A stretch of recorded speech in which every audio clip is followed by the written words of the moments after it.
বলছে বিনা পয়সায় বিদ্যুৎ দেবো, দিয়েছে? দিয়েছে? তাহলে যদি না দেয় তাহলে 420 বাবুদের এ কথায় বিশ্বাস করে একটাও ভোট দেবে না। কাগজে যেগুলো ছবি দিচ্ছে টাকা দিয়ে, 100 দিনের কাজে গরিব লোকেদের টাকা দেয় না। আর মনে রাখবেন, গরিব লোকের পাকা বাড়ি করে দেয় না, সেই টাকা দিয়ে নিজেদের প্রচার করে ইউটিউবে, সোশ্যাল নেটওয়ার্কে, সংবাদ মাধ্যমে, রেডিওতে।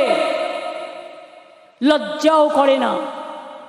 আমরা 100 দিনের টাকা দিয়েছি, আর 100 দিনের যারা জব কার্ড হোল্ডার তারা যাতে 50 দিনের কাজ পায় তার জন্য বছরে আমরা একটা প্রোগ্রাম চালু করেছি, সেটার নাম কর্মশ্রী।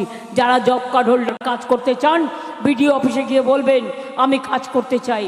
50 দিনের জায়গায় দরকার হলে 60 দিনও দেবো, কিন্তু 3 বছর ধরে ওরা কাজ করতে না দিলেও আমরা কিন্তু কাজ করিয়েছি। গত বছরেও 45 দিন কাজ হয়েছে।